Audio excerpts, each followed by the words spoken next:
book of Lamentation, chapter 2, verse 19. ಪ್ರಲಾಪಗಳ ಪುಸ್ತಕ 2:19. ಸಿಕ್ಕದವರು ಗಟ್ಟಿಯಾಗೊಂದು ಆಮೇಲೆ ಹೇಳ್ರಿ. ರಾತ್ರಿಯ ಒಂದೊಂದು ಜಾವದ ಆರಂಭದಲ್ಲಿ ಎದ್ದೆದ್ದು ಗೋಳಾಡ್ರಿ.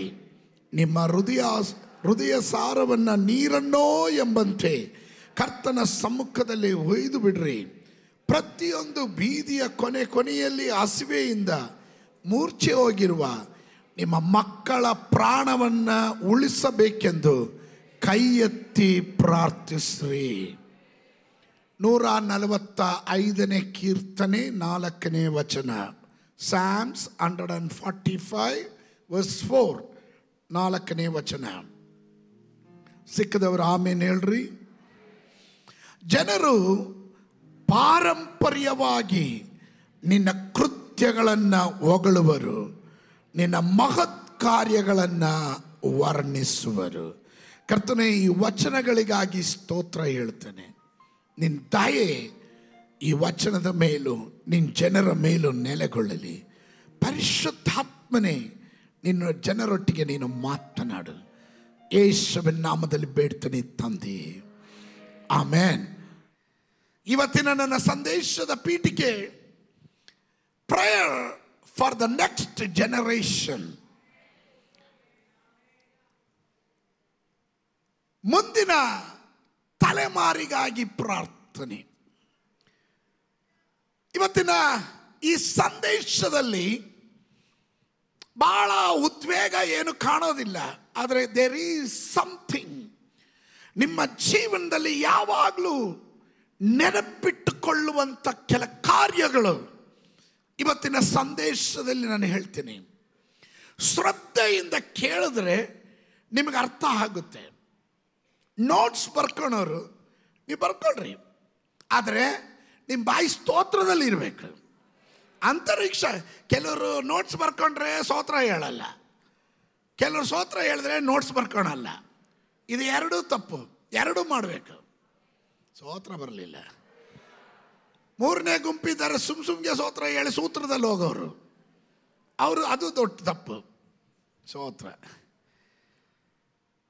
ಇಲ್ಲಿ ಇಸ್ರಾಯೇಲರ ಇತಿಹಾಸದಲ್ಲಿ ಪ್ರಕ್ಷುಬ್ಧ ಅವಧಿಯಲ್ಲಿ, ಅಂದರೆ ದ ರೆಸ್ಟ್ಲೆಸ್ ಆಗಿರುವ ಟೈಮ್ ಪೀರಿಯಡ್, ಯೆರೆಮ್ಯನು ಸೇವೆ ಮಾಡ್ತಾ ಇದ್ದಾನೆ. ಅಂದರೆ ಕ್ರಿಸ್ತ ಪೂರ್ವ 582ರಲ್ಲಿ ಯಹೂದ್ಯರನ್ನ ಬಾಬೇಲು ವಶ ಮಾಡಿಕೊಳ್ಳುತ್ತೆ. ನಂತರ ಯೆರೂಸಲೇಮಿನ ದೇವಾಲಯವನ್ನು ನಾಶ ಮಾಡ್ತಾರೆ. ಅನೇಕ ಇಸ್ರಾಯೇಲರನ್ನ ಬಾಬೇಲಿಗೆ ದಾಸತ್ವದಲ್ಲಿ ಹಿಡ್ಕೊಂಡು ಹೋಗ್ತಾರೆ. ಕೆಲವರನ್ನ ಗಡೀಪಾರು ಮಾಡ್ತಾರೆ. ಈ ಪ್ರಲಾಪಗಳು ಅಂದಾಗ ನನ್ನ ದುಃಖದ ಸಮಯ. ಅದಕ್ಕೆ ನಾನು ಹೇಳಿದೆ, ಪ್ರಕ್ಷುಬ್ಧವಾದಂಥ ಸಮಯ ಇದು. ಆ ಕಾಲಘಟ್ಟದಲ್ಲಿ ಯೆರೆಮ್ಯನು ಸೇವೆ ಮಾಡ್ತಾ ಇರೋದು. ಇವರನ್ನ ಈ ವಚನಗಳನ್ನು ನಾವು ಓದುವಾಗ ಹೃದಯ ವಿದ್ರಾವಕತೆಯನ್ನ ಅಥವಾ ಅವರ ಸೆರೆಗಿಡ್ಕೊಂಡು ಹೋಗುವಾಗ ಅಲ್ಲಿ ಉಂಟಾಗುವಂಥ ಕೂಗು, ಗೋಳಾಟ, ಹೃದಯ ಛಿದ್ರಗೊಂಡವರ ಹಾಗೆ ಕುಟುಂಬಗಳು ಚದರಿ ಹೋಯಿತು. ಬೇರು ಸವಿತ ಜೀವನಗಳು, ಕಟ್ಕೊಂಡಿದ್ದ ಜೀವನಗಳೆಲ್ಲ ಧ್ವಂಸ ಆಗೋಯ್ತು, ನಾಶ ಆಗೋಯ್ತು. ಆ ಕಾಲಘಟ್ಟಗಳಲ್ಲಿ ಸೇವೆ ಮಾಡ್ತಿದ್ದ ಪ್ರವಾದಿ ಆಗಿದ್ದನು ಯೆರೆಮ್ಯನು. ಇವನ ಕುರಿತು ದೇವರ ಸತ್ಯವೇದ ಗ್ರಂಥ ಹೇಳುತ್ತೆ, ಕಣ್ಣುನೀರಿನ ಪ್ರವಾದಿ. ಯಾಕಂದ್ರೆ ಇವನು ರಾತ್ರಿ ಕಾಲಗಳಲ್ಲಿ ದೇವರ ಸನ್ನಿಧಾನದಲ್ಲಿ ಕುಳಿತು ಕಣ್ಣುನೀರಿನಿಂದ ಪ್ರಾರ್ಥನೆ ಮಾಡ್ತಾನೆ. ಬೆಳಗ್ಗೆ ಬಂದು ದೇವರು ಕೊಡುವ ಆಲೋಚನೆಗಳನ್ನು ಸರಾಗವಾಗಿ ಜನರಿಗೆ ಕೂಗಿ ಹೇಳ್ತಾನೆ. ಹೆಚ್ಚು ಕಡಿಮೆ 40 ವರ್ಷಗಳು ಇವನು ಪ್ರವಾದನೆ ಹೇಳಿದ್ರು ಒಬ್ಬನು ಮಾನಸಾಂತರ ಹೊಂದುತ್ತಿರಲಿಲ್ಲ. ಒಂದು ವ್ಯಕ್ತಿಯು ಮನ ತಿರುಗ್ತಾ ಇರಲಿಲ್ಲ, ದೇವರ ಆಲೋಚನೆಗೆ ವಿಧಿಯರಾಗ್ತಾ ಇರಲಿಲ್ಲ. ಅಷ್ಟಕ್ಕೂ ಇವನೇನು ಸುಳ್ಳ ಪ್ರವಾದಿಯೇ ಅಥವಾ ಇವನನ್ನ ಪ್ರವಾದನೆ ಸೇವೆಯನ್ನು ಇವನಿಗೆ ಕೊಟ್ಟಿಲ್ವೇ? ಸ್ವತಃವಾಗಿ ದೇವರೇ ಇವನನ್ನು ಹಾರಿಸ್ಕೊಂಡ್ರು. ದೇವರು ಇವನ ಬಾಯಿಗೆ ಮಾತನ್ನ ಇಟ್ಟನು. ದೇವರು ಜನಾಂಗಗಳಿಗೆ ಪ್ರವಾದಿಯನ್ನಾಗಿ ಇವನನ್ನು ಆರಿಸ್ಕೊಳ್ಳುತ್ತಾನೆ. ಆಮೇನ್. ಇವನು ಹೇಳ್ತಾನೆ, ನಾನು ಬಾಲಕ, ನಾನು ಬಿಟ್ಬಿಡು ಅಂತ. ಬಾಲಕ ಅನ್ಬೇಡ, ನಾನು ನಿನ್ನ ಬಾಯಿಗೆ ಬಾಯಿ ಆಗಿರ್ತೀನಿ. ನನ್ನ ವಾಕ್ಯವನ್ನು ನಿನ್ನ ಬಾಯಿಯಲ್ಲಿ ಇಟ್ಟಿದ್ದೇನೆ. ಆಮೇನ್. ನಾನು ಎಲ್ಲಿ ಕಳಿಸ್ತೀನೋ ನೀನು ಅಲ್ಲಿಗೆ ಹೋಗು. ನಾನು ಏನು ನುಡಿತೀನೋ ನೀನು ಅದನ್ನು ನುಡಿ. ಆಮೇನ್. ನಾನು ನಿನ್ನನ್ನು ಜನಾಂಗಗಳಿಗೆ ಪ್ರವಾದಿಯನ್ನಾಗಿ ಅಭಿಷೇಕ ಮಾಡಿದ್ದೇನೆ. ಹಾಗಾದರೆ ಈ ಗ್ಯಾರಂಟಿ ದೇವರು ಇವನನ್ನು ಅಭಿಷೇಕ ಮಾಡಿರೋದು. 40 ವರ್ಷಗಳ ಕಾಲ ಪ್ರವಾದನೆ ಹೇಳಿದ್ರು ಯಾರು ಕ್ಯಾರೆ ಅಂತ ಇರಲಿಲ್ಲ. ಸತ್ಯವೇದ ಗ್ರಂಥದ ಚರಿತ್ರೆಯನ್ನು ನಾವು ಓದುವಾಗ ಇಸ್ರಾಯೇಲರ ದೇವರಾದ ಯೆಹೋವನು ತನ್ನ ಜನರಿಗೆ ಹೇಳುವ ಮಾತು, ಪದೇ ಪದೇ ಹೇಳುವ ಒಂದು ಮಾತು, ನಾನಲ್ಲದೆ ನಿಮಗೆ ಅನ್ಯ ದೇವರುಗಳು ಇರಬಾರದು. ನನಗೆ ಸಲ್ಲುವ ಮಾನ ನಾನು ಮತ್ತೊಬ್ಬನಿಗೆ ಬಿಡಲೊಲ್ಲೆನು ಎಂದು ಬಹಳ ಸ್ಪಷ್ಟವಾಗಿ ದೇವರು ಹೇಳ್ತಾರೆ. ಆದರೆ ಈ ಜನ ಮೊಂಡು, ಈ ಜನ ಆಲೋಚನೆಯನ್ನು ಕೇಳಿ ಅದನ್ನು ನಿರಾಕರಿಸುವವರು, ಕಠಿಣ ಹೃದಯ, ಕಲ್ಲಾದ ಹೃದಯ, ಜೀವನದಲ್ಲಿ ದೈವ ಸೇವಕರ ಮಾತುಗಳನ್ನು ಕೇಳದೇ ಇರುವ, ಪ್ರವಾದನೆಗಳನ್ನು ನಂಬದೇ ಇರುವ, ಆಲೋಚನೆಗೆ ವಿಧೇಯರಾಗದೇ ಇರುವಂತ ಒಂದು ಗುಂಪಿನ ಮೊಂಡು ಜನ. ಸತ್ಯವೇದ ಗ್ರಂಥ ಹೇಳುತ್ತೆ, ಇವರು ದೇವರ ದೃಷ್ಟಿಯಲ್ಲಿ ಪಾಪಿಗಳಾಗುವಾಗ ದೇವರು ಕೆಲವೊಮ್ಮೆ ಶತ್ರುವಿನ ಕೈಗೆ ಇವರನ್ನ ಒಪ್ಪಿಸ್ತಾ ಇದ್ದನು. ಬಹಳ ಶ್ರದ್ಧೆಯಿಂದ ಗಮನಿಸಿ ಪ್ರಿಯರೇ. ಶತ್ರುವಿನ ಕೈಗೆ 7 ವರ್ಷ, 18 ವರ್ಷ, 40 ವರ್ಷ, 70 ವರ್ಷ, 400 ವರ್ಷ, ಹೀಗೆ ದೇವರು ಅದಾದ ಕಾಲಗಳಲ್ಲಿ ಶತ್ರುವಿನ ಕೈಗೆ ಇವರನ್ನ ಒಪ್ಪಿಸ್ತಾ ಬಂದನು. ಮತ್ತೆ ಇವರು ಮನ ತಿರುಗಬೇಕು. ಇವರು ಪಶ್ಚಾತ್ತಾಪ ಪಡುವಾಗ, ತಿರುಗಾ ದೇವರ ಬಳಿ ಮೊರೆ ಇಡುವಾಗ, ಇವರ ಪಾಪಗಳನ್ನು ಅರಿಕೆ ಮಾಡುವಾಗ, ಇವರ ತಪ್ಪುಗಳನ್ನು ಅರಿಕೆ ಮಾಡುವಾಗ ದೇವರು ಮತ್ತೊಮ್ಮೆ ಮನ ಕರಗಿ ಇವರನ್ನ ಕ್ಷಮಿಸಿ ಇವರನ್ನ ಉದ್ಧಾರ ಮಾಡ್ತಾನೆ. ಆಮೇಲೆ ಇದು ರೊಟೀನ್ ಆಗಿ ನಡೀತಾ ಇರುವಂಥ ಸಂಭವ, ರೊಟೀನ್ ಆಗಿ ನಡೀತಿರುವಂಥ ಸಂಭವ. ನನಗೆ ಯೆರೆಮೀಯ ಪ್ರವಾದಿಯ ಕುರಿತು, ಅವನ ಜೀವನ ಚರಿತ್ರೆಯ ಕುರಿತು ಭಾಳ ಸ್ಪಷ್ಟವಾಗಿ ಇದಕ್ಕೆ ಮುಂಚೆ ನಾನು ಮಾತಾಡಿದ್ದೀನಿ. ನಾನು ಇವತ್ತು ಅಲ್ಲಿಗೆ ಹೋಗಲ್ಲ. ಇವತ್ತು ನನ್ನ ಸಂದೇಶದ ಪೀಠಿಕೆ ಮುಂದಿನ ತಲೆಮಾರಿಗಾಗಿ ನಾವು ಪ್ರಾರ್ಥಿಸುವವರಾಗಿರಬೇಕು. ಯಾಕೆ ಪ್ರಾರ್ಥಿಸಬೇಕು? ಇಲ್ಲಿ ನಾವು ಓದಿದಂಥ ವಾಕ್ಯದ ಪ್ರಮಾಣದಲ್ಲಿ we must pray for the next generation before our time ends. ನಮ್ಮ ಕಾಲಗಳು ನಾವು ಗತಿಸಿ ಹೋಗೋದಕ್ಕೆ ಮುಂಚೆ ನಮ್ಮ ಹಿಂದುಗಡೆ ಬರುವ ತಲೆಮಾರಿಗೋಸ್ಕರ ಈವಾಗಲೇ ನಾವು ಪ್ರಾರ್ಥನೆ ಮಾಡಿ ಆರಂಭಿಸಬೇಕಾಗಿದೆ. ಅದು ಒಪ್ಪುವವರು ಮಾತ್ರ ಗಟ್ಟಿಯಾಗಿ ಆಮೇಲೆ ಹೇಳ್ರಿ. ತಂದೆ ತಾಯಿಗಳು ಅದರ ಜವಾಬ್ದಾರಿಯನ್ನು ಹೊತ್ತುಕೊಳ್ಳಬೇಕಾಗುತ್ತೆ. ಹಿರಿಯರು ಅದನ್ನು ಹೊತ್ತುಕೊಳ್ಳಬೇಕಾಗುತ್ತೆ.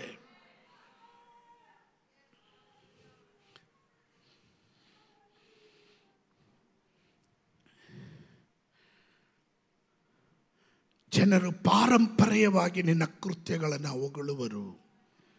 ಒಂದು ಕಡೆ ಹೇಳ್ತಾನೆ, ಅವರು ಪಾರಂಪರ್ಯವಾಗಿ ತಲೆಮಾರುಗಳಿಂದ, generation to generation they will exalt your name. ಅವರು ನಿನ್ನನ್ನು ವರ್ಣಿಸ್ತಾರೆ, ನೀನು ಮಾಡಿದ ಉಪಕಾರವನ್ನು ಸ್ಮರಿಸ್ತಾರೆ. ಇವತ್ತು ನನ್ನನ್ನು ಕೇಳುವ ಪ್ರೀತಿಯ ದೇವ ಜನರೇ, ತಂದೆ ತಾಯಿಗಳೇ, ನಿಮ್ಮ ಮಕ್ಕಳಿಗೆ ಉತ್ತಮವಾದ ವಿದ್ಯಾಭ್ಯಾಸ ಕೊಡ್ತಾ ಇದ್ದೀರಾ. ಅವ್ರಿಗೆ ಬೇಕಾದ ಸಕಲ ಸುಖ ಸವಲತ್ತುಗಳನ್ನು ನೀವು ಹೊಟ್ಟೆ ಬಟ್ಟೆ ಕಟ್ಟಿ ಆದರೂ ನಿಮ್ಮ ಮಕ್ಕಳಿಗೆ ಉತ್ತಮವಾದದನ್ನು ನೀವು ಕೊಡ್ತಾ ಇದ್ದೀರಾ. ಅದು ಸಾಕ? ಅದು ನಿನ್ನ ಕರ್ತವ್ಯ ಎಂದು ನೀನು ಮಾಡ್ತಾ ಇದೀಯ.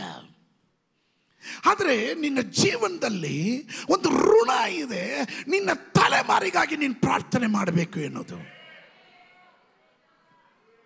ನಿನ್ನ ಮಕ್ಕಳು ಮಾತ್ರವಲ್ಲ, ಆತ್ಮಿಕ ತಲೆಮಾರುಗಳು ಜನಿಸೋದಕ್ಕೆ, ಆ ತಲೆಮಾರು ಲೋಕದಲ್ಲಿ ಬಲಿಷ್ಠರಾಗಿರತಕ್ಕಂತೆ, ದೈವ ನಾಮಕ್ಕೆ ಮಹಿಮೆ ತರತಕ್ಕಂತೆ, ದೇವರ ರಾಜ್ಯಕ್ಕೆ ಆಶೀರ್ವಾದವನ್ನು ತರತಕ್ಕಂತೆ ಅಭಿಷಕ್ತ ತಲೆಮಾರು ಎದ್ದೇಳಬೇಕು ಎಂದು ಪ್ರಾರ್ಥನೆ ಮಾಡುವ ತಾಯಿಂದಿರಿಲ್ಲಿದ್ದೀರಾ, ತಂದೆದಿರಿದ್ದೀರಾ, ನೀವು ಮಾತ್ರ ಗಟ್ಟಿಯಾಗಿ ಒಂದು ಆಮೇಲೆ ಹೇಳ್ರಿ. We must pray for next generation.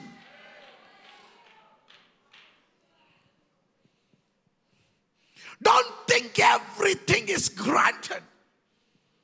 ಎಲ್ಲ ನಡೆಯುತ್ತೆ ಎಂಬ ಭಾವನೆ. ಇದರ ಕುರಿತು ಸ್ವಲ್ಪ ನೀವು ಅದರ ಹಿನ್ನೆಲೆಯನ್ನು ನೋಡಿದ್ರೆ, ಯೆರೆಮೀಯ ಪ್ರವಾದಿಯು ಆದಿಕಾಂಡದಲ್ಲಿ ನಡೆದ ಒಂದು ಸಂಭವವನ್ನು ಪ್ರವಾದನೆ ಆತ್ಮದಲ್ಲಿ ತಾನು ತಿಳಿಸ್ತಾ ಇದ್ದಾನೆ. ಅದನ್ನು ಗೊತ್ತಾಗಬೇಕಾದ್ರೆ you have to go to ಯೆರೆಮೀಯನ ಪ್ರವಾದನೆ ಗ್ರಂಥದ ಕಡೆಗೆ ಬನ್ನಿರಿ. 31ನೇ ಅಧ್ಯಾಯ 15ನೇ ವಚನದಿಂದ 18ನೇ ವಚನದವರೆಗೂ ಯೆಹೋವನು ಇಂತೆನ್ನುತ್ತಾನೆ, ರಾಮದಲ್ಲಿ ಬೊಬ್ಬೆಯು ಕೇಳಿಸ್ತಾ ಇದೆ. ರಾಮದಲ್ಲಿ ಬೊಬ್ಬೆಯು ಕೇಳಿಸ್ತಾ ಇದೆ. ಗೋಳಾಟವು, ಘೋರ ರೋದನವು ಉಂಟಾಗಿವೆ.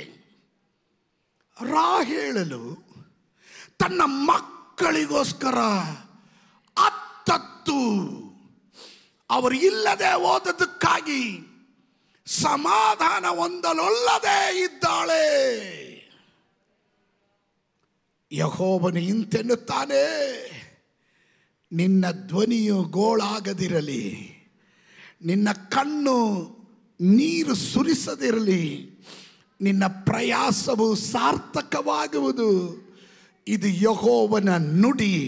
ನಿನ್ನ ಮಕ್ಕಳು ಶತ್ರುವಿನ ದೇಶದಿಂದ ಹಿಂದಿರುಗುವರು. Hallelujah, hallelujah. ಯೆಹೋವನು ಇಂತೆನ್ನುತ್ತಾನೆ, ನಿನಗೆ ಮುಂದೆ ಒಳ್ಳೆಯ ಗತಿ ಆಗುವುದೆಂದು ನಿರೀಕ್ಷೆ ಇದೆ. ನಿನ್ನ ಮಕ್ಕಳು ಹಿಂದಿರುಗಿ ಸ್ವಂತ ಸೀಮೆಯನ್ನು ಸೇರುವವರು. ಎಫ್ರೈಮೇ, ಹೀಗೆ ಪ್ರಲಾಪಿಸಿಕೊಳ್ಳುವುದನ್ನು ಕೇಳಿದ್ದೇನೆ. ನೀನು ನನ್ನನ್ನು ಶಿಕ್ಷಿಸಿದಿ, ಪಳಗದ ಓರಿಯಂತೆ ಶಿಕ್ಷೆಯನ್ನು ಅನುಭವಿಸಿದನು. ನನ್ನನ್ನು ತಿರುಗಿಸು, ನೀನು ತಿರುಗಿಸಿದ ಹಾಗೆ ತಿರುಗುವೆನು. ನೀನು ನನ್ನ ದೇವರಾದ ಯೆಹೋವನಲ್ಲವೇ?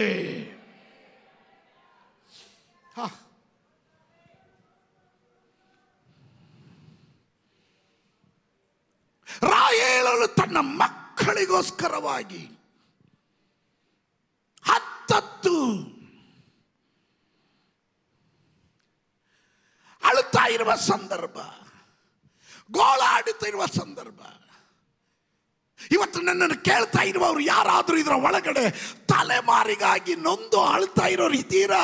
ನಿಮಗಿರುವ ಆಲೋಚನೆ ಇದಾಗಿದೆ. ನಿನ್ನ ಕಣ್ಣು ನೀರು ವ್ಯರ್ಥವಾಗಲ್ಲ, ನಿನ್ನ ಪ್ರಾರ್ಥನೆ ವ್ಯರ್ಥ ಆಗಲ್ಲ. ನಿನ್ನ ತಲೆಮಾರು ದಾರಿ ತಪ್ಪಿ ಹೋಗಿದ್ರು ಅದು ವಾಪಸ್ಸು ದೇವರು ಕರ್ಕೊಂಡ್ಬರ್ತಾನೆ. ಅದು ದೇವರ ವಾಗ್ದಾನ. ದೇವರು ರಾಹೇಲಳಿಗೆ ಪ್ರವಾದನ ಆತ್ಮದಲ್ಲಿ ತಾನು ಪ್ರಾಮಿಸ್ ಮಾಡ್ತಾ ಇದ್ದಾನೆ, ವಾಗ್ದಾನ ಮಾಡ್ತಾ ಇದ್ದಾನೆ. ನಿನ್ನ ತಲೆಮಾರುಗಳನ್ನ ನಾನು ಹಿಂತಿರುಗಿ ಬರ ಮಾಡ್ತೇನೆ. ಅಳೋದನ್ನ ನಿಲ್ಲಿಸಬೇಡ್ರಿ ತಾಯಿದಿರೇ. ನಾನು ಅವ್ರನ್ನ ಹಿಂತಿರುಗಿ ಕರೆತರ್ತೇನೆ.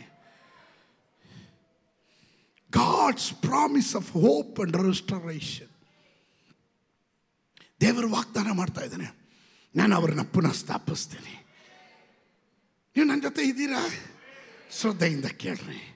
ಆಮೇಲೆ ಯೆರೆಮೀಯನು ಈ ಘಟನೆಯನ್ನು ತನ್ನ ಪ್ರವಚನಾತ್ಮದಲ್ಲಿ ಬರೆದಿದ್ದಾರೆ. ಇದು ನೆರವೇರಿತು ಅಂತ ಹೊಸ ಒಡಂಬಡಿಕೆಯಲ್ಲಿ ನಾವು ಕಾಣ್ತೀವಿ. ಮತ್ತಾಯನು ಬರೆದ ಸುವಾರ್ತೆ 2ನೇ ಅಧ್ಯಾಯ 18ನೇ ವಾಕ್ಯ, book of Matthew chapter 2 verse 18. ರಾಮದಲ್ಲಿ ಬೊಬ್ಬೆಯು ಕೇಳಿಸಿತು, ಅಳುವಿಕೆಯ ಬಹು ಗೋಳಾಟ ಉಂಟಾದವು.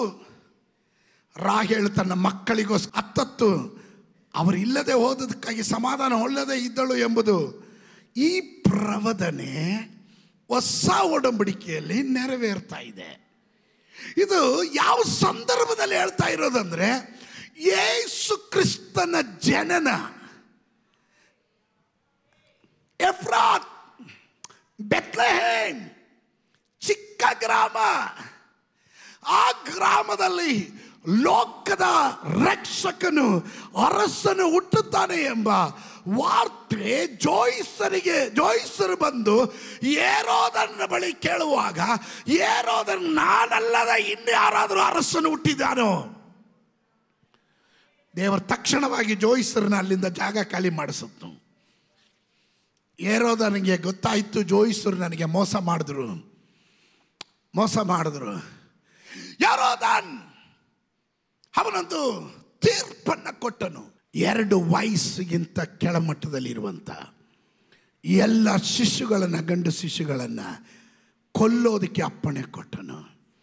ಈ ಕೊಲ್ಲುವಾಗ, ಈ ಮಕ್ಕಳನ್ನು ಕೊಲ್ಲುವಾಗ ತಾಯಿದಿರು ಬೊಬ್ಬೆ ಹೊಡೆದು ರೋದನಗಳಿಂದ, ಘೋರ ರೋದನದೊಂದಿಗೆ, ಗೋಳಾಟದೊಂದಿಗೆ ಅಳುವ ಸಂದರ್ಭದಲ್ಲಿ ಸತ್ಯವೇದ ಗ್ರಂಥ ಹೇಳುತ್ತೆ, ಯೆರೆಮೀಯನು ಹೇಳಿದ ಪ್ರವದನೆ, ರಾಹೇಲಳ ಕುರಿತು ಮಾತನಾಡಿದ ಆ ಸಂಭವ ಹೊಸ ಒಡಂಬಡಿಕೆಯಲ್ಲಿ ನೆರವೇರಿತು.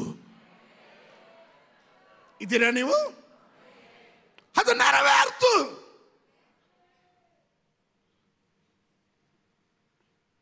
ಎಂಥ ಸಂದರ್ಭದಲ್ಲಿ ಈ ಪ್ರವಚನ ನೆರವೇರ್ತಾ ಇರದೆ? ಹೇರೋಡ್ killed under age of 2 many children. ಮಕ್ಕಳನ್ನು ಕೊಳ್ತಾ ಇದ್ದಾನೆ. ಅನೇಕ ತಾಯಿಂದರು ತಮ್ಮ ಮಕ್ಕಳ ಕುರಿತು ಅವರು ಬಾಳವಾಗಿ ಅಳ್ತಾ ಇದ್ದಾರೆ. ಆ ಗುಂಪಿನಲ್ಲಿ ರಾಹೇಲಳು ತನ್ನ ಮಕ್ಕಳ ಕುರಿತು ಅಳ್ತಾ ಇದ್ದಿದ್ದು. ಪ್ರವಚನಾತ್ಮದಲ್ಲಿ, ಪ್ರವಾದಿ ನುಡಿದ ಪ್ರವಚನಾತ್ಮದಲ್ಲಿ ಪ್ರವಾದಿ ಕಂಡಂತ ಪ್ರವಚನೆ ಶಬ್ದವನ್ನು ಮೊಳಗಿಸುವಾಗ ಅದು ನೆರವೇರಿತು ಎಂದು ಬೈಬಲ್ ಹೇಳುತ್ತೆ. ಅದಕ್ಕೆ ನಾನು ಹೇಳಿದೆ, ಪ್ರೀತಿಯ ದೇವ ಜನರೇ, ಪ್ರವಚನೆಗಳನ್ನು ತುಚ್ಛೀಕರಿಸಬೇಡ್ರಿ. ಇವತ್ತಲ್ಲ ನಾಳೆ, ಅದು ತಡವಾದರೂ ಪರವಾಗಿಲ್ಲ, ಅದು ವ್ಯರ್ಥವಾಗಿ ಹೋಗೋದಿಲ್ಲ. ಅದೆಲ್ಲವೂ ನೆರವೇರುತ್ತೆ, ಅದೆಲ್ಲವೂ ನೆರವೇರೇ ಇರುತ್ತೆ ಎಂದು ನಂಬುವ ದೇವ ಜನರು ಮಾತ್ರ ಗಟ್ಟಿಯಾಗಿ ಆಮೇನ್ ಹೇಳ್ರಿ. ಕಾರಣ ದೇವರ ವಾಕ್ಯ ಬಹಳ ಸ್ಪಷ್ಟವಾಗಿ ಹೇಳುತ್ತೆ, ಇಸ್ರಾಯೇಲ್ ಕುಲದಲ್ಲಿ ದೇವರು ಮಾಡಿದ ವಾಗ್ದಾನಗಳಲ್ಲಿ ಒಂದು ತಪ್ಪಿ ಹೋಗಲಿಲ್ಲ. ಎಲ್ಲ ವಾಗ್ದಾನಗಳು ನೆರವೇರಿತು. ಕಾರಣ ನನ್ನ ದೇವರು ನಂಬಿಗಸ್ತನು, ಅವನು ಮಾತು ಕೊಟ್ಟು ತಪ್ಪೋದಿಕ್ಕೆ ಮನುಷ್ಯನಲ್ಲ. ಅವನು ವಾಗ್ದಾನಗಳಲ್ಲಿ ನಂಬಿಗಸ್ತನು, ವಾಗ್ದಾನ ನೆರವೇರಿಸುವ ಕರ್ತನು ಆಗಿರುವುದಾದ್ರೆ ನಿನ್ನ ವಾಗ್ದಾನ ಇವತ್ತು ಏನೇ ಆಗಿರಲಿ, ಅದು ಎಷ್ಟೇ ಹಳೇದಾಗಿರಲಿ, ಅದು ನೆರವೇರುವ ಕಾಲಘಟ್ಟಕ್ಕೆ ನೀನ್ ಬಂದಿದ್ದೀಯಾ. ನಿನ್ನ ತಲೆಮಾರಾದರ ಆಶೀರ್ವಾದ ಕಾಣ್ತಾರೆ, ನೀನ್ ಕಾಣ್ತೀಯ. ಅನ್ಯರ ಕಣ್ಣುಗಳಿಂದಿಲ್ಲ, ನಿನ್ನ ಸ್ವಂತ ಕಣ್ಣಿನಿಂದನೇ ನೀನು ಕಾಣಕ್ ಹೋಗ್ತೀಯ. ಗಟ್ಟಿಯಾಗಿ ಒಂದು ಆಮೇನ್ ಹೇಳ್ರಿ.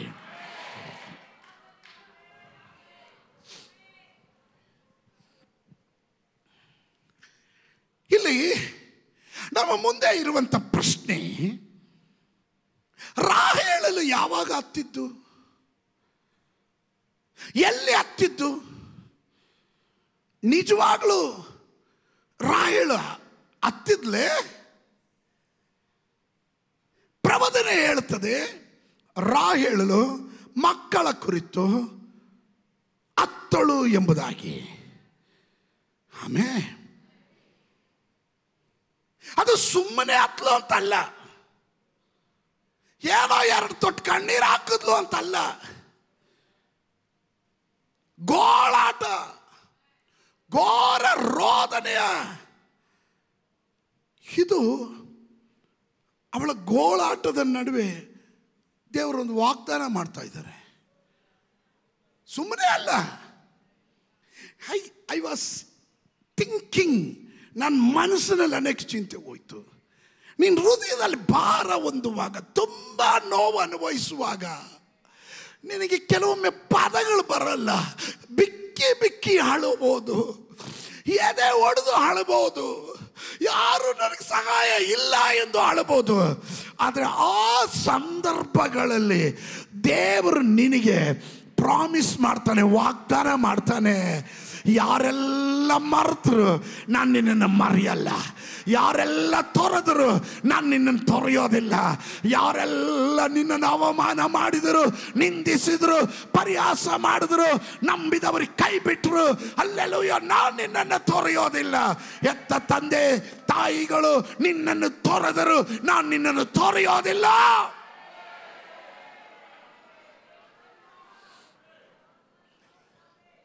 ನಿಮ್ಮ ಹೃದಯ ಕೃತಜ್ಞತೆಯಿಂದ ಸ್ತೋತ್ರ ಹೇಳ್ತಾ ಇರಬೇಕು. ಕಲ್ಲು ಮಾಡ್ಕೊಂಬೇಡ್ರಿ, ಹೃದಯ ಕಲ್ಲು ಮಾಡ್ಕೊಂಬೇಡ್ರಿ. ನಿಮ್ಗೆ ಚೆನ್ನಾಗಿ ಗೊತ್ತಿರ್ಬೋದು, ಬೈಬಲ್ ಚೆನ್ನಾಗಿ ಅರ್ಥ ಕುಡಿದ್ಬಿಟ್ಟಿರ್ತೀರ. ಹೃದಯ ಕಠಿಣ ಮಾಡ್ಕೊಂಬೇಡ್ರಿ. ಅರಿವಲ್ಲ ನಮ್ಗೆ ಬೇಕಾಗಿರೋದು, ಪರಿಶುದ್ಧಾತ್ಮನ ಸಾನ್ನಿಧ್ಯನ ಬೇಕು ನಮಗೆ. ಪರಿಶುದ್ಧಾತ್ಮನ ಸಾನ್ನಿಧ್ಯನ ಇದ್ದರೆ ಕಲ್ಲಾದ ಹೃದಯಗಳನ್ನು ಅವನ ಮೇಣದಂತೆ ಅದನ್ನು ಕರಗಿಸ್ತಾ ಇರ್ತಾನೆ, ಮೇಣದಂತೆ ಕರಗಿಸ್ತಾನೆ. ಹಲ್ಲೆಲೂಯಾ. ಆ ಸಂದರ್ಭದಲ್ಲಿ ಈ ಗೋಳಾಟಗಳ ನಡುವೆ ದೇವರು ಒಂದು ಪ್ರಾಮಿಸ್ ಮಾಡ್ತಾ ಇದ್ದಾನೆ. ಏನು ಗೊತ್ತಾ ಪ್ರಾಮಿಸ್? ಸತ್ಯವೇದ ಗ್ರಂಥದಲ್ಲಿ 31ನೇ ಅಧ್ಯಾಯ 16ನೇ ವಾಕ್ಯ, ಶಬ್ದ ತೆಗೆದು ಯಾರಾದರೂ ಹೋದ್ರಿ, 31:16. ಯೆಹೋವನು ಇಂತೆನ್ನುತ್ತಾನೆ, ನಿನ್ನ ಧ್ವನಿಯು ಗೋಳಾಗದಿರಲಿ, ನಿನ್ನ ಕಣ್ಣು ನೀರು ಸುರಿಸದಿರಲಿ, ನಿನ್ನ ಪ್ರಯಾಸವು ಸಾರ್ಥಕವಾಗುವುದು. ಇದು ಯೆಹೋವನ ನುಡಿ. ನಿನ್ನ ಮಕ್ಕಳು ಶತ್ರುವಿನ ದೇಶದ ಹಿಂದಿರುಗುವರು. ಇದು ವಾಗ್ದಾನ. ಇನ್ನು ನೀನು ಹತ್ತಿದ ಸಾಕು. ಕಮಾನ್ ಸಾಂಬಾಡಿ, ಇನ್ನು ನೀನು ಗೋಳಾಡಿದ ಸಾಕು. ಹಲ್ಲೆಲೂಯಾ. ಯೆಹೋವನು ಎದ್ದು ಹೊರಡುವುದಾದರೆ ಅವನ ಶತ್ರುಗಳು ಚದರಿ ಹೋಗುತ್ತಾರೆ, ಅವನ ವೈರಿಗಳು ಬೆಂಗಟ್ಟು ಓಡಿ ಹೋಗುವಂತರಾಗಿರ್ತಾರೆ. ದೇವರು ಹೇಳ್ತಾನೆ, ಇನ್ನ ಸ್ಟಾಪ್ ಮಾಡಿ ನಿನ್ನ ಕಣ್ಣೀರು, ಇನ್ನು ಸಾಕು ನಿನ್ನ ಕಣ್ಣೀರು. ನೀನು ಹತ್ತಿದ್ದಕ್ಕೆ ಪ್ರತಿಫಲ ಇನ್ನು ನಾನು ಕೊಡಕ್ಕೆ ಹೋಗ್ತೀನಿ. ಕಳೆದ ಕಾಲಗಳಲ್ಲಿ ಕಣ್ಣೀರು ಸುರಿಸಿದವರು ಯಾರಾದರೂ ಇದರ ಒಳಗಡೆ ಇದ್ದೀರಾ? ಕಳೆದ ದಿವಸಗಳಲ್ಲಿ ವೇದನೆಯಿಂದ ದೇವರ ಸಮ್ಮುಖದಲ್ಲಿ ಮಕ್ಕಳ ಬಿದ್ದು ಹತ್ತವರು ಯಾರಾದರೂ ಇದರ ಒಳಗಡೆ ಇದ್ದೀರಾ? ನನ್ನ ದೇವರು ಹೇಳ್ತಾನೆ, ನಿನ್ನ ಕಣ್ಣು ನೀರು ಸ್ಟಾಪ್ ಮಾಡು, ಇನ್ನು ನಾನು ನಿನಗೆ ಪ್ರತಿಫಲ ಕೊಡೋದನ್ನ ನಿನ್ನ ಕಣ್ಣಿನಿಂದ ನೀನು ನೋಡು. That is the promise. There is a hope and there is a restoration. ದೇವರು ನಿನಗೆ ಭರವಸೆ ಕೊಡ್ತಾ ಇದ್ದಾನೆ. ದೇವರು ನಿನ್ನ ಪುನಃ ಸ್ಥಾಪನೆ ಮಾಡಕ್ಕೆ ಹೋಗ್ತಾನೆ. ಏನು? ನಿನ್ನ ಪ್ರಯಾಸ ಎಲ್ಲ ಸಾರ್ಥಕ ಆಯಿತು. ನೀನು ಪ್ರಾರ್ಥನೆ ಮಾಡಿದ್ದು, ನೀನು ಉಪವಾಸ ಮಾಡಿದ್ದು, ನೀನು ಹತ್ತಿದ್ದು, ನೀನು ದೇವರ ಬಳಿಯಲ್ಲಿ ಮೊರೆ ಇಟ್ಟಿದ್ದು, ನಿಂದೆಗಳ ಮಧ್ಯದಲ್ಲಿ ಸಹಿಸ್ಕೊಂಡು ನಿಂತಿದ್ದು, ನಿನ್ನ ಸಂಬಂಧಿಕರು, ಬಂಧುಗಳು, ಮಿತ್ರರು, ಸ್ನೇಹಿತರು, ನಿನ್ನ ಹಳೆ ತಲೆಮಾರುಗಳು ನಿನ್ನ ದೇವರು ಎಲ್ಲಿ ಅಂತ ನಿನ್ನನ್ನು ಕೇಳುವಾಗ ಅಲ್ಲೆಲ್ಲೂಯ್ಯ ನೀನು ಯಾರಿಗೂ ಉತ್ತರ ಕೊಡೋಕ್ಕಾಗದಂತೆ ಸಂದರ್ಭ ಸನ್ನಿವೇಶಗಳ ಮಧ್ಯದಲ್ಲಿ, ಪ್ರತಿಕೂಲಗಳ ಮಧ್ಯದಲ್ಲಿ ನೀನು ಆಗಲೂ ನಿನ್ನ ನಂಬಿಕೆಯನ್ನು ಬಿಡದೆ ದೇವರ ಪಾದದಲ್ಲಿ ಕುಳಿತು ಕಣ್ಣು ನೀರಿನಿಂದ ಪ್ರಾರ್ಥನೆ ಮಾಡ್ತಾ ಇದ್ದಲ್ಲ, ಆ ಪ್ರಾರ್ಥನೆಗೆ ಪ್ರತ್ಯುತ್ತರ ಕೊಡುವ ಸಮಯ ಬಂದಿದೆ.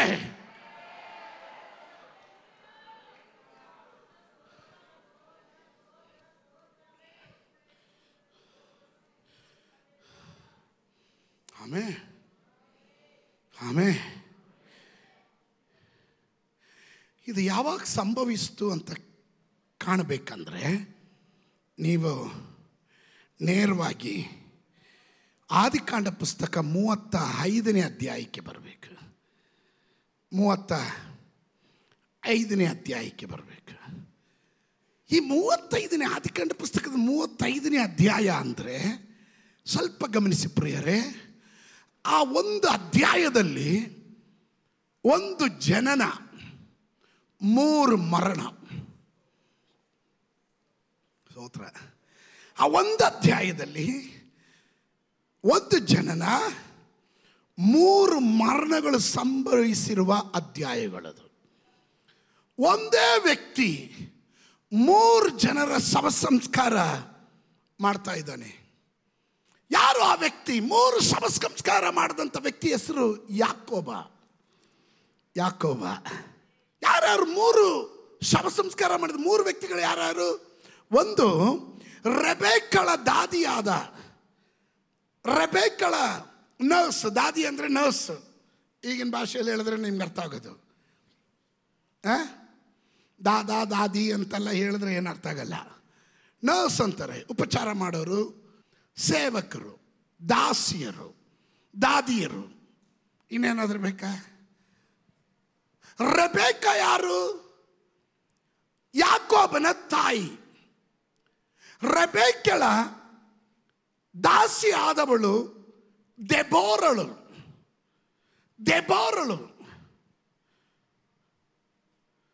ಈಗ ಎಲ್ರು ನನ್ನ ನೋಡ್ರಿ, ಯಾಕೋಬನಿರೋ ಜಾಗ ಆಲ್ರೆಡಿ ಅಪ್ಪನ ಮನೆ ಬಿಟ್ಟೋಗಿದ್ದಾನೆ. ತನ್ನ ತಾಯಿಯಾದ ರೆಬೆಕ್ಕಳ ಸಹೋದರನಾದ ಲಾಬಾನನ ಮನೆಯಲ್ಲಿದ್ದಾನೀಗ. ಕಣ್ಣು ಕಾಣದೆ ಅಪ್ಪನನ್ನು ವಂಚಿಸಿ ಅಣ್ಣನ ಆಶೀರ್ವಾದವನ್ನು ಅಪ್ಪನಿಂದ ಪಡೆದು ಅಣ್ಣನ ಕೋಪಕ್ಕೆ ತುತ್ತಾಗಿರುವ ಯಾಕೋಬನು ಅಲ್ಲಿಂದ ತಪ್ಪಿಸ್ಕೊಂಡು ಲೂಸ್ ಎಂಬ ಸ್ಥಳಕ್ಕೆ ಬರ್ತಾನೆ. ಆ ರಾತ್ರಿ ಅವನಲ್ಲಿ ಕಲ್ಲನ್ನು ತಲೆದಿಂಬಾಗಿ ಇಟ್ಕೊಂಡು ಆ ರಾತ್ರಿ ಮಲಗಿರುವಾಗ ಪರಲೋಕದ ದೇವರು ದರ್ಶನ ಕೊಡ್ತಾನೆ. ಆ ದರ್ಶನದ ಪ್ರಕಾರ ಆ ನಿಚ್ಚೇಣಿಗೆಯಲ್ಲಿ ದೇವದೂತರು ಹತ್ತುತ್ತಾ ಇದ್ದಾರೆ, ಇಳಿತಾ ಇರುವ ದರ್ಶನ ಕಂಡನು. ಅಲ್ಲಿಂದ ಒಡಂಬಡಿಕೆ ಮಾಡಿಕೊಂಡು ಅವನೀಗ ಲಾಬಾನನ ಮನೆಯಲ್ಲಿದ್ದಾನೆ. ಲಾಬಾನನ ಮನೆ ಅಂದರೆ ರೆಬೆಕ್ಕಳ ತವ್ರ ಮನೆ. ಸ್ತೋತ್ರ. ಲಾಬಾನನ ಮನೆಯಲ್ಲೆಲ್ಲ ದೆಬೋರಳು ಇದ್ದಿದ್ದು ರೆಬೆಕ್ಕಳ ಮನೆಯಲ್ಲಿ. ರೆಬೆಕ್ಕ ಇದ್ದಿದ್ದು ಯಾಕೋಬನ ಜೊತೆಯಲ್ಲಿ. ಸ್ತೋತ್ರ ಹೇಳ್ತಾ ಇದ್ದೀರಾ? ಲಾಬಾನನ ಮನೆ ಗೊತ್ತಿದ್ದು ದೆಬೋರಳಿಗೆ ಮಾತ್ರ. ಸ್ತೋತ್ರ. ಆ ಕಾಲಘಟ್ಟದಲ್ಲಿ ಲಾಬಾನನ ಬಳಿಯಲ್ಲಿ ಯಾಕೋಬನಿರುವ ಕಾಲಘಟ್ಟದಲ್ಲಿ ರೆಬೆಕ್ಕಳು ಸಾಯ್ತಾಳೆ. ಇವಳ ಸಾವಿನ ವಾರ್ತೆಯನ್ನ ಯಾಕೋಬನಿಗೆ ತಿಳಿಸೋದಕ್ಕೆ ಆ ಕಾಲಘಟ್ಟದಲ್ಲಿ ಟೆಲಿಫೋನ್ ಇರಲಿಲ್ಲ, ಮೊಬೈಲ್ ಇರಲಿಲ್ಲ, ಟೆಲಿಗ್ರಾಮ್ ಇರಲಿಲ್ಲ. ಈಸಾಕನು ದೆಬೋರಳಿಗೆ ಹೇಳ್ದ, ಯಾಕೋಬನು ಅವನ ಮಾವನ ಮನೆ ಲಾಬಾನನ ಮನೆಯಲ್ಲಿದ್ದಾನೆ, ನೀನು ಹೋಗಿ ಅವನ ತಾಯಿಯ ಮರಣ ವಾರ್ತೆಯನ್ನು ಅವನಿಗೆ ತಿಳಿಸು ಅಂತ ಹೇಳಿ ಹಾಗೆ ದೆಬೋರಳನ್ನು ಅವನ ಮನೆಗೆ ಕಳಿಸ್ತಾ ಇರೋದು. ಈಗ ಯಾಕೋಬನು ಲಾಬಾನನ ಮನೆಯಲ್ಲಿದ್ದಾನೆ. ಚೆನ್ನಾಗಿ ಅರ್ಥ ಮಾಡ್ಕೊಳ್ರಿ. ಯಾಕೋಬನ ಬಳಿಯಲ್ಲಿ ದೆಬೋರಳು, ರೆಬೆಕ್ಕಳ ದಾದಿಯಾದಂಥ ದೆಬೋರಳು ಬರ್ತಾ ಇದ್ದಾಳೆ, ಈ ವಾರ್ತೆಯನ್ನು ಹೇಳ್ತಾಳೆ. ಅನಂತರ ಯಾಕೋಬನು ಈ ದೆಬೋರಳನ್ನು ಪುನಃ ಈಸಾಕನ ಮನೆಗೆ ಕಳಿಸೋದಿಲ್ಲ. ಕಾರಣ, ಇವನ ತಾಯಿಗೆ ಇವಳು ದಾದಿ ಆಗಿದ್ರು, ಇವನಿಗೆ ತಾಯಿ ಸಮ ಪ್ರೀತಿ ಮಾಡಿದವನು. ಯಾಕೋಬನು ದೆಬೋರಳನ್ನು ಸ್ವಂತ ತಾಯಿಯಂತೆ ಪ್ರೀತಿ ಮಾಡಿದವನು. ಅದರಿಂದ ಅವನು ಹೇಳ್ದ, ಇನ್ನೆಲ್ಲೂ ಹೋಗಬೇಡ, ಇನ್ನು ನಿನ್ನ ಜೀವನ ಕಾಲ ಪೂರ್ತಿ ನನ್ನ ಜೊತೆ ಇಲ್ಲೇ ಇದ್ದುಬಿಡು ಅಂತ ಹೇಳಿ ಹಾಗೆ ಉಳಿಸ್ಕೊಂಡಂಥ ತಾಯಿಯಂತೆ ಪ್ರೀತಿಸಿದಂಥ ದೆಬೋರಳು ಸಹ ಮರಣ ಹೊಂದಿದಾಗ ಆ ಶವ ಸಂಸ್ಕಾರವನ್ನು ಯಾಕೋಬನು ಮಾಡ್ತಾ ಇದ್ದಾನೆ. ಸ್ತೋತ್ರ. ಆಮೆನ್. ಅದು ಮೊದಲನೇ ಮರಣ. ಎರಡನೇ ಮರಣ, ತಾನು ಬಹಳವಾಗಿ ಪ್ರೀತಿ ಮಾಡಿದ ತನ್ನ ಹೆಂಡತಿಯಾದ ರಾಹೇಳಲು. ಈ ಹೆಂಡತಿಗೋಸ್ಕರ ತಾನೇ ಲಾಬಾನನ ಮನೆಯಲ್ಲಿ 14 ವರ್ಷ ದುಡಿಬೇಕಾಯ್ತು, ಕಷ್ಟ ಬಿದ್ದಿದ್ದು. ಸ್ತೋತ್ರ. ಕಷ್ಟ ಬಿದ್ದು ಲಾಬಾನನು ರಾಹೇಳನ್ನು ತೋರಿಸಿ ಲೇಯಳನ್ನು ಮದುವೆ ಮಾಡಿಸ್ಬಿಡ್ತಾನೆ. 7 ವರ್ಷ ಕಷ್ಟ ಬಿದ್ದಿರ್ತಾನೆ. ಫಸ್ಟ್ 7 ವರ್ಷ ಕಷ್ಟ ಬೀಳು, ಆಮೇಲೆ ತಿರ್ಗಾ ಲೇಯಳನ್ನ ಮದುವೆ ಮಾಡಿಸಿರ್ತಾನೆ. ಸ್ತೋತ್ರ. ಕೇಳಿದ್ರೆ ದೊಡ್ಡ ಮಗಳಿರುವಾಗ ಚಿಕ್ಕ ಮಗಳು ಕೊಡೋಕ್ಕಾಗುತ್ತಾ? ಬೇಕಾದರೆ ರಾಹೇಳನ್ನ ಕೊಡಬೇಕು ಅಂದರೆ ತಿರ್ಗಾ ಇನ್ನೊಂದು 7 ವರ್ಷ ಕಷ್ಟ ಬೀಳು ಅಂತ. ಹಾಗೆ 14 ವರ್ಷ ರಾಹೇಳಗಾಗಿ ಕಷ್ಟ ಬಿದ್ದಂಥ ಯಾಕೋಬನು ಆಮೇಲೆ ರಾಹೇಳನ್ನು ಬಹಳವಾಗಿ ಪ್ರೀತಿಸಿದಂಥ ವ್ಯಕ್ತಿಯಾಗಿದ್ದಾನೆ ಯಾಕೋಬನು. ಈ ಮರಣದ ಸಮಯದಲ್ಲಿ ರಾಹೇಳಲು ಬಹಳವಾಗಿ ಅಳ್ತಾ ಇದ್ದಾಳೆ. ಅದನ್ನು ನೀವು ಸತ್ಯವೇದ ಗ್ರಂಥದಲ್ಲಿ 30 ಆದಿಕಾಂಡ ಪುಸ್ತಕ 35:17 ನೀವು ಕಾಣಬಹುದು. 35:17. ಆಕೆ ಹೆರಿಗೆ ಬೇನೆಯಿಂದ ಬಹು ಕಷ್ಟಪಡುತ್ತಿರುವಾಗ ಸೂಲುಗಿತ್ತಿಯು ಆಕೆಗೆ ಅಂಜಬೇಡ, ಇನ್ನೊಂದು ಗಂಡು ಮಗು ಹುಟ್ಟುವುದಲ್ಲ ಎಂದು ಹೇಳಿದಳು. ನೋಡ್ರಿ, ಇವಳು ಬಹಳ ವೇದನೆ ಅನುಭವಿಸ್ತಾ ಇದ್ದಾಳೆ, ಮರಣ ವೇದನೆ. ಈ ಮಗುಗೆ ಜನ್ಮ ಕೊಟ್ಟು ಅವಳು ಸಾಯ್ತಾ ಇದ್ದಾಳೆ. ಸಾಯಕ್ಕೆ ಮುಂಚೆ ಅವಳು ಬಹಳ ಅಳ್ತಾ ಇದ್ದಾಳೆ. ನನ್ನ ಪ್ರಶ್ನೆ, ಇವಳು ದೇವರ ಹತ್ರ ಎಷ್ಟು ಪ್ರಾರ್ಥನೆ ಮಾಡಿರ್ಬೋದು? 10 ಗೋಳಾಡಿ ಘೋರ ರೋದನೆಯೊಂದಿಗೆ ಇವಳು ದೇವರ ಹತ್ರ ಏನೆಲ್ಲ ಹೇಳಿರ್ಬೋದು. ಚರಿತ್ರೆಯನ್ನು ಗಮನಿಸಿ ಪ್ರಿಯರೇ, ಇದ್ದೀರಾ ನೀವಿಲ್ಲಿ? ಅರ್ಥ ಆಗ್ತಾ ಇದೆಯಾ? ನಾನು ಕನೆಕ್ಷನ್ ಕೊಡ್ತಾ ಇದ್ದೀನಿ ನಿಮಗೆ. ಒಂದನೇ ಮರಣ ದೆಬೋರಳು, ಎರಡನೇ ಮರಣ ತನ್ನ ಹೆಂಡತಿಯಾದ ರಾಹೇಳಲು, ಮೂರನೇ ಮರಣ ತನ್ನ ತಂದೆಯಾದ ಈಸಾಕನ ಮರಣ. ಹೆಂಡತಿ ತಾಯಿಯಂತೆ ಪ್ರೀತಿಸಿದಂಥ ದಾದಿ, ಈಗ ತಂದೆ. ಅದನ್ನು 35ನೇ ಅಧ್ಯಾಯದ 28ನೇ ವಾಕ್ಯದಲ್ಲಿ ನಾವು ಅದನ್ನು ಕಾಣಬಹುದು. ಇಸಾಕನು ದಿನ ತುಂಬಿದ ಮುದುಕನಾಗಿದ್ದು 180ನೆಯ ವರ್ಷದಲ್ಲಿ ಪ್ರಾಣ ಬಿಟ್ಟು ತನ್ನ ಪಿತೃಗಳ ಬಳಿಗೆ ಸೇರಿದನು. ಅವನು ಮಕ್ಕಳಾದ ಏಸಾವ, ಯಾಕೋಬರು ಅವನಿಗೆ ಸಮಾಧಿ ಮಾಡಿದರು. ನೋಡ್ರಿ, 3 ಜನರ ಶವ ಸಂಸ್ಕಾರ, 3 ಜನರ ಶವ ಸಂಸ್ಕಾರ. ಅದೇ ಸಮಯದಲ್ಲಿ ಯಾಕೋಬನ ತನ್ನ ಕೊನೆಯ ಮಗನಾದ ಬೆನ್ಯಾಮಿನ್ ಜನಿಸ್ತಾ ಇರೋದು. ರಾಹೇಲ್ ಸಾಯೋದಕ್ಕೆ ಮುಂಚೆ ಆ ಮಗುವಿಗೆ ಹೆಸರಿಟ್ಟು ಸಾಯ್ತಾಳೆ. ಆ ಮಗುವಿನ ಹೆಸರು ಏನಿರ್ತಾ ಇಟ್ಟಿದ್ದು ಬೆನೋನಿನ್. ಬೆನೋನಿನ್ ಅಂದ್ರೆ ದ ಸನ್ ಆಫ್ ಸಾರೋ, ವ್ಯಸನದ ಪುತ್ರ, ದುಃಖ ಪುತ್ರ, ಕಣ್ಣನೀರಿನ ಪುತ್ರ, ವೇದನೆಯ ಪುತ್ರ. ಆದರೆ ಆ ಹೆಸರು ಕೂಡಲೇ ಯಾಕೋಬನ್ ಬದಲಾಯಿಸ್ತಾನೆ. ಯಾಕೋಬನ ಆ ಹೆಸರನ್ನೇ ಬದಲಾಯಿಸ್ಬಿಡ್ತಾನೆ. ಅವನು ಹೊಸ ಹೆಸರು ಕೊಡೋದಕ್ಕೆ ಬಹಳ ನಿಪುಣನು ಯಾಕೋಬನು. ಅಪ್ಪ ಕೇಳಿದ್ರು, ಮಗ ಯಾರಲ್ಲ ನೀನು? ನಾನಪ್ಪ ಏಸಾವ. ಯಾಕೋಬ ಅಲ್ಲ, ಏಸಾವ ಅಂತ. ಅಪ್ಪನ ಆಶೀರ್ವಾದ ಪಡ್ಕೊಂಡ. ಲೂಸ್ ಎಂಬ ಸ್ಥಳ, ಲೂಸ್ ಎಂಬ ಹೆಸರಿನ ಅರ್ಥ ಬೇರ್ಪಡುವಿಕೆ. ಅಲ್ಲಿಂದ ಆ ಹೆಸರನ್ನ ಚೇಂಜ್ ಮಾಡಿ ಬೆತ್ತೇಲ್ ಅಂತ ಹೆಸರಿಟ್ಟ. ಇವನು ಹೆಸರು ಇಡೋದ್ರಲ್ಲಿ ನಿಪುಣ. ಸ್ತೋತ್ರ. ಬೆತ್ತೇಲ್ ಅಂತ ಹೆಸರಿಟ್ಟ. ಸ್ತೋತ್ರ. ಒಂದು ಸಾರಿ ದೇವದೂತನು ಈ ಆದಿಕಾಂಡ ಪುಸ್ತಕ 32:2 ನೋಡಿದಾಗ ದೇವದೂತನು ಅವನ ಎದುರಿಗೆ ಬಂದಾಗ ಅವನ ಅದು ದೇವರ ಪಾಳೆಯ ಎಂದು ಆ ಸ್ಥಳಕ್ಕೆ ಮಹನೀಮ್ ಎಂದು ಹೆಸರಿಟ್ಟನು. ಅಂದರೆ ಇವನು ಹೆಸರು ಇಡೋದ್ರಲ್ಲಿ ಭಾಳ ನಿಪುಣ. ಸ್ತೋತ್ರ.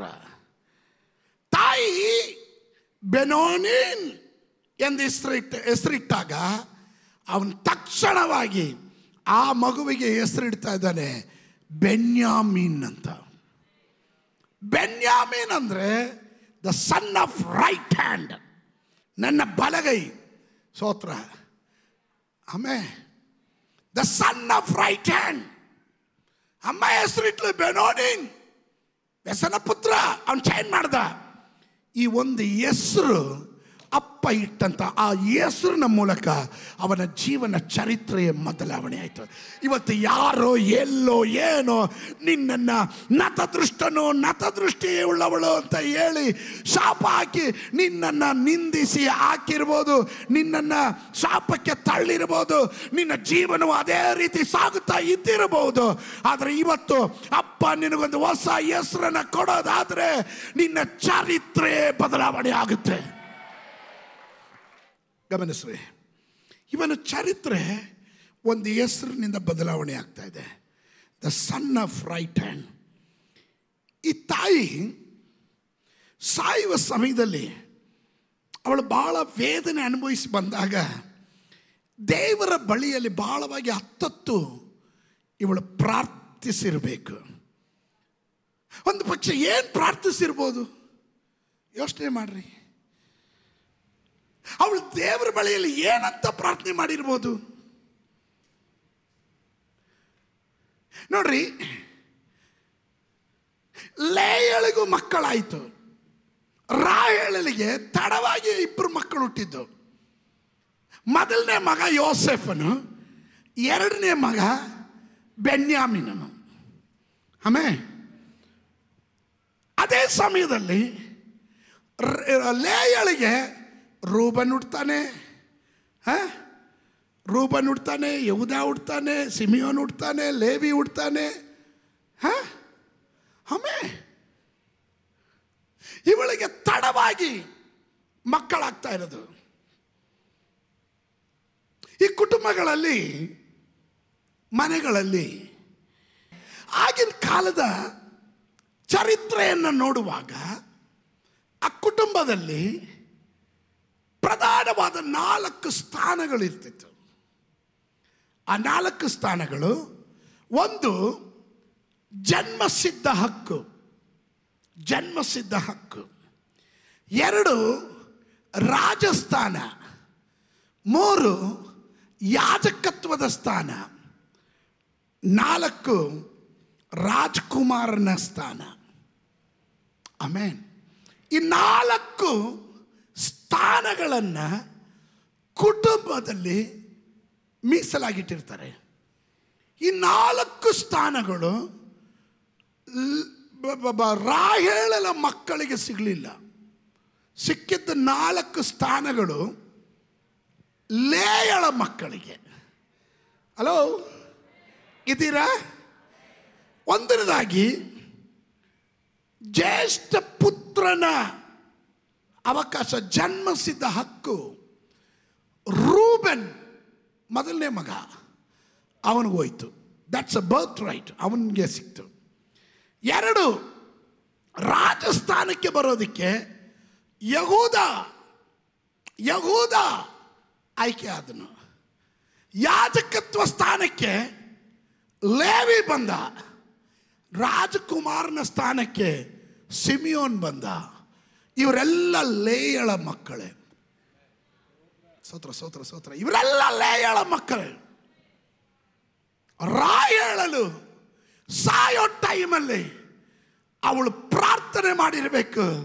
10 ಗೋಳಾಡಿ ಹೇಳಿರ್ಬೋದು, ನನ್ನ ಮಕ್ಕಳಿಗೆ ಯಾವ ಸ್ಥಾನ ಇಲ್ವಲ್ಲ, ನನಗೆ ದೇವರ ಲೇಟಾಗಿ 2 ಮಕ್ಕಳನ್ನ ಕೊಟ್ಟೆ, ಇವರು ಯಾವ ಸ್ಥಾನ ಕೊಡ್ಲಿಲ್ವಲ್ಲ ಎಂದು 10 ಅವಳು ಗೋಳಾಡಿ ಪ್ರಾರ್ಥನೆ ಮಾಡಿರಬೇಕು. ಹಲ್ಲೆಲೂಯಾ. ಹಲ್ಲೆಲೂಯ. ಸತ್ಯವೇದ ಗ್ರಂಥದಲ್ಲಿ ಲೇಟಾಗಿ ಮಕ್ಕಳಾಗಿರೋರ ಚರಿತ್ರೆ ನಮಗೆಲ್ಲರಿಗೂ ಗೊತ್ತಿದೆ. ಸಾರಳಿಗೆ ಲೇಟಾಗಿ ಮಕ್ಕಳಾಗಿದ್ದು, ಆಮೇಲೆ ರಾಯಳಲಿಗೆ ಲೇಟಾಗಿ ಮಕ್ಕಳಾಗಿದ್ದು, ರೆಬೆಕ್ಕಳಿಗೆ ಲೇಟಾಗಿ ಮಕ್ಕಳಾಗಿದ್ದು. ಹಲ್ಲೆಲೂಯ. ಅವರ ಸೌಭಾಗ್ಯವನ್ನು ಕಾಣಕ್ಕಾಗಲಿಲ್ಲ. ಹಲ್ಲೆಲೂಯ. ಇವತ್ತು ನಾನು ನಿಮ್ಮನ್ನು ಒಂದು ಮಾತಿನಲ್ಲಿ ಎಚ್ಚರಿಸುತ್ತೇನೆ. ಸತ್ಯವೇದ ಚರಿತ್ರೆಯಲ್ಲಿ ಅನೇಕ ಮಕ್ಕಳ ಸೌಭಾಗ್ಯಗಳನ್ನು ಕೆಲ ತಾಯಿದಿರು ಕಾಣಕ್ಕಾಗಲಿಲ್ಲ, ಕೆಲ ತಂದೆದಿರು ಆಗಲಿಲ್ಲ. ಹಲ್ಲೆಲೂಯ. ಅವರ ಸೌಭಾಗ್ಯವನ್ನು ಕಾಣೋ ಟೈಮಲ್ಲಿ ಇವರು ತೀರೋಗ್ತಾ ಇದ್ದಾರೆ. ಆ ಟೈಮಲ್ಲಿ ಈ ಚರಿತ್ರೆಯನ್ನು ಚೆನ್ನಾಗಿ ಅರ್ಥ ಮಾಡಿಕೊಂಡು ರಾಹೇಲಳು ದೇವರ ಬಳಿಯಲ್ಲಿ ಪ್ರಾರ್ಥನೆ ಮಾಡಿದಳು. ನನ್ನ ಪ್ರಸಂಗದ ವಿಷಯ ಮುಂದಿನ ತಲೆಮಾರಿಗಾಗಿ ಪ್ರಾರ್ಥಿಸ್ರಿ. ಹಲ್ಲೆಲೂಯ. ರಾಹೇಲಳು ಪ್ರಾರ್ಥಿಸಿದಳು. ಲೇಯಳಿಗೆ ಅವಳ 4 ಮಕ್ಕಳಿಗೆ ಎಲ್ಲ ಸ್ಥಾನ ಹೋಯಿತು. ನನ್ನ ಮಕ್ಕಳಿಗೆ ಯಾವ ಸ್ಥಾನ ಇಲ್ಲ, ಯಾವ ಪದವಿ ಇಲ್ಲ, ಯಾವ ಅಧಿಕಾರವೂ ಇಲ್ಲ. ಅವಳು ಗೋಳಾಡಿ ಸಾಯೋದಕ್ಕೆ ಮುಂಚೆ ದೇವರ ಸನ್ನಿಧಾನದಲ್ಲಿ ಹತ್ತಳು. ಇದರ ಒಳಗಡೆ ಇರುವ ದೇವ ಮಕ್ಕಳು ಅಲ್ಲಲ್ಲಿ ನಿಮ್ಮ ಕಣ್ಣು ಮುಚ್ಚಕ್ಕೆ ಮುಂಚೆ ನಿಮ್ಮ ಮಕ್ಕಳ ಸೌಭಾಗ್ಯಗಳನ್ನ, ಅವರ ಆಶೀರ್ವಾದವನ್ನ ಕಾಣುವುದಕ್ಕಾಗಿ ಪ್ರಾರ್ಥನೆ ಮಾಡ್ರಿ. ಆಮೇಲೆ ನೀನು ನಿನ್ನ ಮಕ್ಕಳನ್ನ ಕಾಣುವಿ. ಆಮೇಲೆ ಅವರ ಸೌಭಾಗ್ಯಗಳನ್ನು ನೀವು ಕಾಣುವೆ. ಇವತ್ತು ಎಷ್ಟು ಜನ ಪ್ರಾರ್ಥನೆ ಮಾಡ್ತೀರಾ? ಕಮಾನ್, ಕರೆಗಳನ್ನು ಮೇಲಕ್ಕೆತ್ತಿ. ನನ್ನ ತಲೆಮಾರುಗಳನ್ನು ಕಾಣ್ತೇನೆ, ನನ್ನ ಮಕ್ಕಳನ್ನು ಕಾಣ್ತೇನೆ.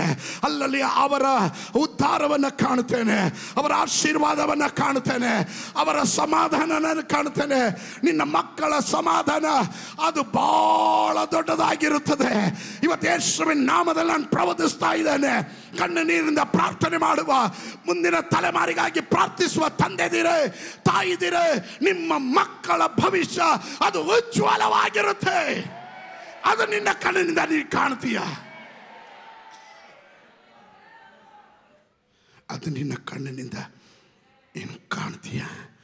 ಆಮೇಲೆ ಹಲ್ಲೆಲೂಯ, ಹಲ್ಲೆಲೂಯ. ದೇವರು ಹೇಳ್ತಾನೆ. ಆಮೇಲೆ ಸತ್ಯವೇದ ಗ್ರಂಥದಲ್ಲಿ ಕೀರ್ತನೆ ನನ್ನ ಭಾಗಕ್ಕೆ ಬರಕ್ಕೆ ಮುಂಚೆ ಅವನು ವಾಗ್ದಾನ ಮಾಡಿದನು. ಎಲ್ಲ ಒಂದು ತಾಯಿ ಕಣ್ಣೀರಿಟ್ಟಿದ್ದಾಳೆ. ಅವಳು ಮರಣ ವೇದನೆಯ ಮಧ್ಯದಲ್ಲೂ ತನ್ನ ಮಕ್ಕಳಿಗಾಗಿ ಪ್ರಾರ್ಥನೆ ಮಾಡಿದ್ದಾಳೆ. ದೇವರು ಅದನ್ನು ತೆಗೆದುಕೊಂಡ. ಅವಳಿಗೊಂದು ವಾಗ್ದಾನ ಮಾಡ್ತಾ ಇದ್ದಾನೆ. ನಿನ್ನ ಮಕ್ಕಳನ್ನು ನಾನು ವಾಪಸ್ ಕರ್ಕೊಂಬರ್ತೇನೆ, ಅವರಿಗೆ ದೇಶವನ್ನು ನಾನು ಕೊಡ್ತೇನೆ, ದೈವ ಆಶೀರ್ವಾದವನ್ನು ಕೊಡ್ತೇನೆ. ದೇವರ ವಾಗ್ದಾನ ಮಾಡ್ತಾನೆ. ಹಲ್ಲೆಲೂಯ. ಮತ್ತು ನನ್ನನ್ನು ಯಾರಾದರೂ ಕೇಳ್ತಾ ಇರೋದಾದರೆ ಕೀರ್ತನೆ 56:8 ಹೇಳ್ತದೆ, ನಾನು ದೇಶ ಭ್ರಷ್ಟನಾಗಿ ಅಳಿದಾಡಿದ್ದನ್ನು ನೀನೇ ಬಲ್ಲೆ. ನನ್ನ ಕಣ್ಣು ನೀರು ನಿನ್ನ ಬುದ್ದಲಿಯಲ್ಲಿ ತುಂಬಿದೆ, ಅದರ ವಿಷಯ ನಿನ್ನ ಪುಸ್ತಕದಲ್ಲಿ ಬರೆದಿದೆಯಲ್ಲ. ಹಲ್ಲೆಲೂಯ. ಇದರ ಒಳಗಡೆ ಯಾರು ಅರಿಯದಂತೆ, ಯಾರು ಕಾಣದಂತೆ ಕಣ್ಣು ನೀರು ಸುರಿಸುವ ತಾಯಿದಿರೇ, ತಂದೆದಿರೇ, ನಿಮ್ಮ ಕಣ್ಣು ನೀರನ್ನು ಅವನ ಬುದ್ದಲಿಯಲ್ಲಿ ಶೇಖರಣೆ ಮಾಡಿ ಇಡೋದು ಮಾತ್ರವಲ್ಲ, ತನ್ನ ಪುಸ್ತಕದಲ್ಲಿ ಅದನ್ನು ಬರೆದಿಟ್ಟಿದ್ದಾನೆ. ಇಂಥ ದಿನ, ಇಂಥ ಗಳಿಗೆಯಲ್ಲಿ ಮಕ್ಕಳಿಗೋಸ್ಕರ ಅಳುತ್ತಾ ಇದ್ದಿದ್ದು, ಮಕ್ಕಳ ಭವಿಷ್ಯಕ್ಕೋಸ್ಕರ ಅಳುತ್ತಾ ಇದ್ದಿದ್ದು, ಮುಂದಿನ ತಲೆಮಾರಿಗೋಸ್ಕರ ಅಳುತ್ತಾ ಇದ್ದಿದ್ದು, ಓ ಕಮಾನ್, ಮುಂದಿನ ತಲೆಮಾರಿಗಳಿಗೋಸ್ಕರ ಕಣ್ಣು ನೀರು ಸುರಿಸಿದ್ದು ಯಾವುದನ್ನು ದೇವರು ಮರೆಯೋದಿಲ್ಲ. It's so important. We must pray for our next generation. ಮುಂದಿನ ತಲೆಮಾರಿಗಾಗಿ ನಾವು ಪ್ರಾರ್ಥಿಸ್ಬೇಕ್ರಿ. ಪಕ್ಕದಲ್ಲಿರೋ ಕೈ ಕೊಟ್ಟು ಹೇಳ್ರಿ, ಮುಂದಿನ ತಲೆಮಾರಿಗಾಗಿ ಪ್ರಾರ್ಥಿಸ್ರಿ. ತಂದೆದಿರೇ ಪ್ರಾರ್ಥಿಸ್ರಿ, ತಾಯಿದಿರೇ ಪ್ರಾರ್ಥಿಸ್ರಿ. ನೀವು ಸುರಿಸುವ ಕಣ್ಣು ನೀರು ಅದು ವ್ಯರ್ಥವಾಗಿ ಹೋಗೋದಿಲ್ರಿ. ಅದು ಬುದ್ದಲಿಯಲ್ಲಿ ಶೇಖರಣೆ ಮಾಡುವ ಒಬ್ಬ ದೇವರಿದ್ದಾನೆ, ಅದಕ್ಕೆ ಪ್ರತಿಫಲ ಕೊಡುವ ಒಬ್ಬ ದೇವರಿದ್ದಾನೆ. ಎಷ್ಟು ಜನ ನಂಬ್ತೀರಾ? ನಾನಿವತ್ತು ಮಾಡುವ ಪ್ರಾರ್ಥನೆ ನನ್ನ ತಲೆಮಾರಿಗೆ ಆಶೀರ್ವಾದವಾಗಿ, ಅದು ಸದುತ್ತರವಾಗಿ ದೇವರು ದಯಪಾಲಿಸ್ತಾನೆ ಎಂದು ನಂಬುವವರು ಯಾರಾದರೂ ಇದರ ಒಳಗಡೆ ಇದ್ರೆ ಗಟ್ಟಿಯಾಗಿ ದೇವರಿಗೊಂದು ಮಹಿಮೆ ಕೊಡ್ರಿ. ಗಟ್ಟಿಯಾಗಿ ದೇವರಿಗೊಂದು ಮಹಿಮೆ ಕೊಡ್ರಿ. ಅದಕ್ಕೆ ಯೇಸು ಸ್ವಾಮಿ ಒಮ್ಮೆ ಹೀಗೆ ಹೇಳಿದನು.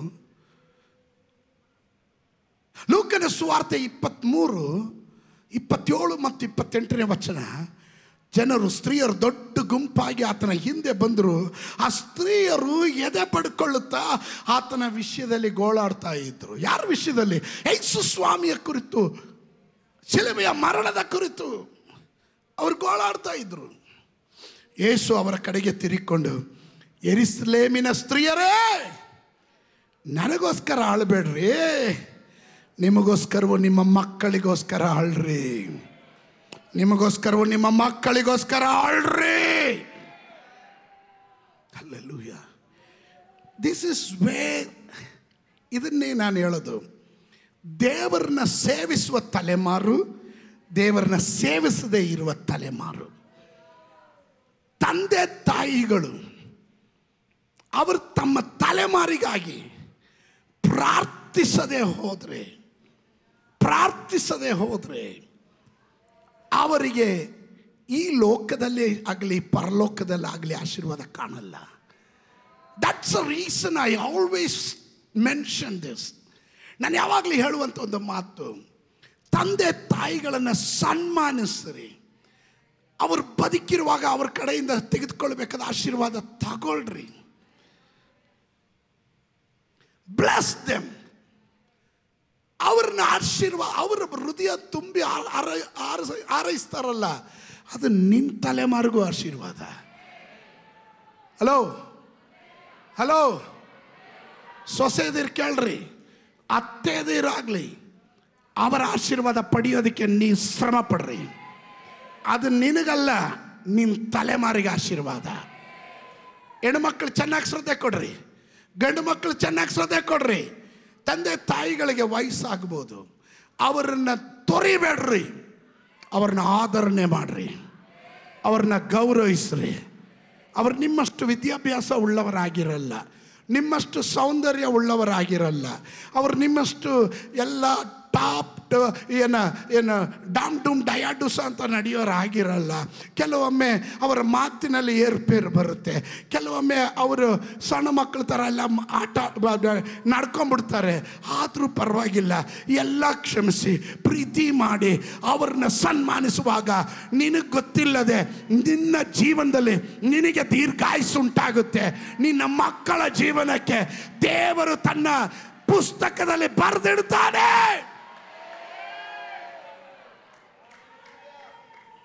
Honor your parents.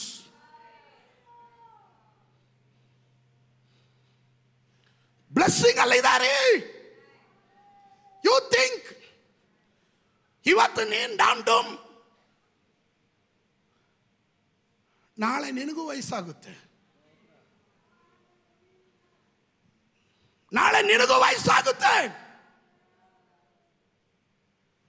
ನಾಳೆ ನಿನ್ನ ತಲೆಮಾರು ನಿನಗೆ ಮಾಡದೇ ಇರಬೇಕು ಅಂದರೆ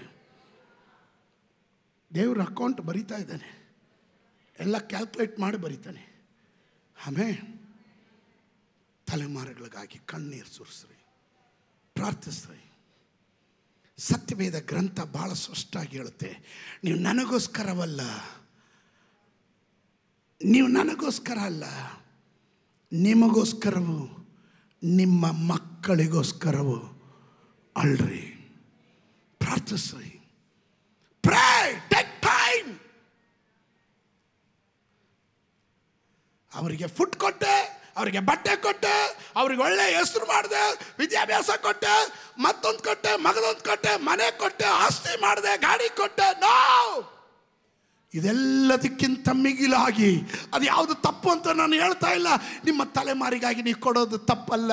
ಆದರೆ ಒಂದು ಮಾತನ್ನು ನೆನಪಿನಲ್ಲಿಟ್ಕೊಳ್ರಿ, ಅವರಿಗೆ ಹಿಂದುಗಡೆ ಪ್ರಾರ್ಥನೆಯ ಬಲ ಕೊಡ್ರಿ, ಅವರಿಗಾಗಿ ಕಣ್ಣೀರು ಸುರಿಸ್ರಿ.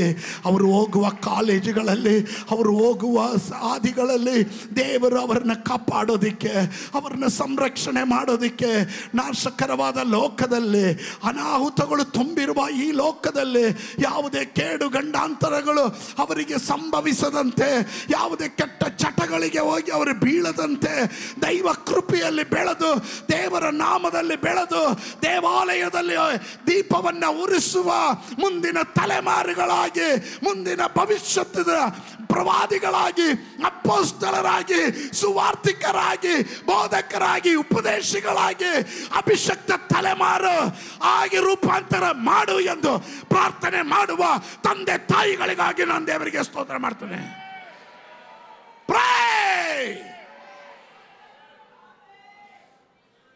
ಹತ್ತು ಪ್ರಾರ್ಥನೆ ಮಾಡ್ರಿ. ರಾಹೇಳು ಹತ್ತಳು, ರಾಹೇಳಲು ಗೋಳಾಡಿದಳು, ರಾಹೇಳಲು ಘೋರ ರೋದನೆಯಿಂದ ಕೂಗಿದಳು. Every time she was praying. ದೇವರ ವಾಕ್ಯ ಬಹಳ ಸ್ಪಷ್ಟವಾಗಿ ಹೇಳುತ್ತೆ, ಅವಳ ಮಕ್ಕಳಿಗಾಗಿ ಅವಳ ಹತ್ತಳು, ಅವಳ ಮಕ್ಕಳಿಗಾಗಿ.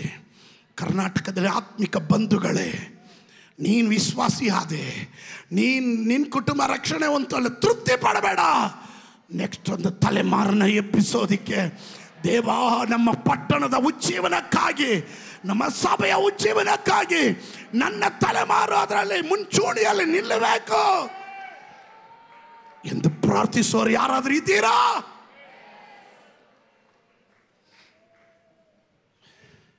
So beautiful. ಅವಳು ಬಾಯಿ ಬಿಟ್ಟು ಹತ್ತಳು. ಇವತ್ತೆಷ್ಟು ಜನ ಬಾಯಿ ಬಿಟ್ಟು ದೇವರ ಸನ್ನಿಧಾನ ಅಳ್ತೀರ? ನನಗೆ ಕೊಟ್ಟಿರೋ ತಲೆಮಾರು ಲೋಕದ ಭ್ರಷ್ಟರಾಗಲ್ಲ, ಲೋಕದ ಪ್ರಕಾರ ಹಣ ಸಂಪಾದನೆ ಮಾಡೋರು ಮಾತ್ರವಲ್ಲ, ದೈವ ಕೃಪೆ ಉಳ್ಳವರಾಗಿರಬೇಕು. ಈ ಸಭೆಗೆ ಬರುವ ಪ್ರತಿಯೊಂದು ಯೌವನಸ್ಥರು ದೈವ ಭಯದಲ್ಲಿ ಬೆಳೆದು ಬರಬೇಕು. ಅವರು ಮುಂದಿನ ಅಭಿಷಕ್ತರುಗಳಾಗಬೇಕು. ನನ್ನ ಮಕ್ಕಳು ದೇವರ ಆಲಯದಲ್ಲಿ ದುಡಿಬೇಕು, ದೇವರ ಸೇವೆ ಮಾಡಬೇಕು ಎಂದು ಅಳುವವರು ಯಾರಾದರೂ ಇದರ ಒಳಗಡೆ ಇದ್ದೀರಾ? ಈಗಿನ ಪರಿಸ್ಥಿತಿಗೆ ತಕ್ಕದಾಗಿ ನನ್ನ ಮಕ್ಕಳು ಸಂಪಾದನೆ ಮಾಡಿದ್ರೆ ದುಡಿದು ನನಗೆ ಹಣ ಕೊಡಲಿ, ಅವ್ರನ್ನ ಸಭೆಗೆ ಕಳ್ಸೋಕ್ಕೂ ಟೈಮ್ ಇಲ್ಲ, ಸೇವೆಗೆ ಟೈಮ್ ಇಲ್ಲ, ಅವ್ರನ್ನ ಕೂಟಕ್ಕೆ ಬಿಡಲ್ಲ, ಆಲಯದಲ್ಲಿ ಬೆಳೆಯೋಕ್ಕೆ ಬಿಡೋದಿಲ್ಲ, ಅವರ ತಾಲಂತುಗಳೆಲ್ಲ ಮಣ್ಣಗೆ ಹಾಕಿ ಹೋಗೋ ದುಡಿಯೋ ಮನೆ ನೋಡ್ಕೊಳ್ಳೋ ಅದೆಲ್ಲ ಹೇಳ್ಬೇಕಾಗಿರೋದು. ಮಗ ಗಂಜಿ ಕುಡಿಯೋಣ, ಮಗಳೇ ನಾವು ಗಂಜಿ ಕುಡಿದ್ರು ಅಂಬಳಿ ಕುಡಿದ್ರು, ನೀನು ದೇವ್ರ ಸೇವೆ ಮಾಡಬೇಕು ಮಗ, ನೀನು ದೇವ್ರ ಸೇವಕನಾಗಬೇಕು, ನೀನೊಂದು ಅಭಿಷಕ್ತನಾಗಬೇಕು, ನೀನೊಂದು ಅಭಿಷಕ್ತಳಾಗಬೇಕು ಎಂದು ಕಣ್ಣು ನೀರು ಸುರಿಸುವ ರಾಹೇಳನ ಹಾಗೆ 10 ಪ್ರಾರ್ಥನೆ ಮಾಡುವ ಯಾರಾದರೂ ತಲೆಮಾರು, ಯಾರಾದರೂ ತಂದೆ ತಾಯಿಗಳಿದ್ರ ಒಳಗಡೆ ಇದ್ರೆ ಈ ಹಗಲತ್ತಿನೊಂದು ತೀರ್ಮಾನ ತೆಗೆದುಕೊಳ್ಳ್ರಿ. ಏನೇ ಕೆಲಸ ಕಾರ್ಯ ಇದ್ರೂ ಸರಿ, ಬದಿಗಿಟ್ಟು ನನ್ನ ಮಕ್ಕಳಿಗೋಸ್ಕರ ನಾನು ಪ್ರಾರ್ಥನೆ ಮಾಡ್ತೇನೆ.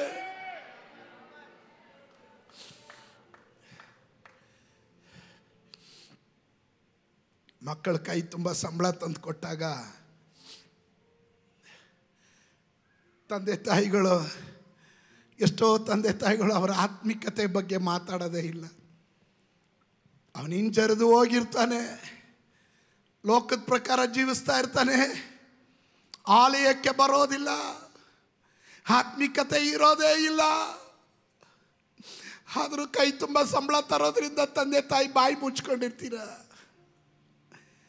ತಂದೆ ತಾಯಿಗಳೇ, ಹಣ ನಿಮ್ಮ ಬಾಯಿ ಮುಚ್ಚಿಬಿಡ್ತಾ? ನೀನು ಆದು ಬಂದ ಮಾರ್ಗ ನೀನು ಮರ್ತು ಬಿಟ್ಟ? ನೀನ್ ಎಲ್ಲಿಂದ ಬಂದೆ, ಹೇಗ್ ಬಂದೆ? ದೇವರು ನಿನ್ನನ್ನು ನಾಶನದ ಗುಂಡಿಯಿಂದ ಹೊಲಸಾದ ಕೆಸರಿನಿಂದ ಮೇಲೆ ಕೆತ್ತಿದ್ದನ್ನು ಮರ್ತು ಬಿಟ್ಟ. ಯಾಗ್ಲೊತ್ತಿನಲ್ಲಿ ಎಷ್ಟು ಜನ ತೀರ್ಮಾನ ತೆಗೆದುಕೊಳ್ತೀರಾ? ಎಷ್ಟೇ ಬಿಸಿ ಆದರೂ ದೇವರ ಸಮ್ಮುಖದಲ್ಲಿ ಯಾರು ಕಾಣಲಿಲ್ಲ ಅಂದ್ರೂ ಮಕ್ಕಳೇ ಬಿದ್ದು ಅಳ್ತೀನಿ. ನನ್ನ ಮಕ್ಕಳ ಭವಿಷ್ಯ ಅವರು ಕರ್ತನ ಮಂಜೂಷವನ್ನು ಹೊರುವ ಯಾಜಕರಾಗಬೇಕು. ನನ್ನ ಮಕ್ಕಳು ಆಲಯದಲ್ಲಿ ತುಡಿಬೇಕು. ಲಾಭಕ್ಕಾಗಲ್ಲ, ಹಣಕ್ಕಾಗಲ್ಲ, ಹೆಸರಿಗಾಗಲ್ಲ, ಸ್ಥಾನಕ್ಕಾಗಲ್ಲ, ಪದವಿಗಾಗಲ್ಲ. ಅಪ್ಪ, ನಿನಗಾಗಿ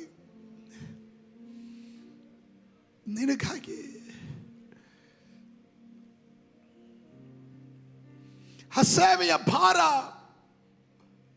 ಆತ್ಮಗಳ ಕುರಿತಾದ ಭಾರ ಮತ್ತು ಕೆಲವರ ಹೃದಯದಲ್ಲಿ ಬರಲಿ.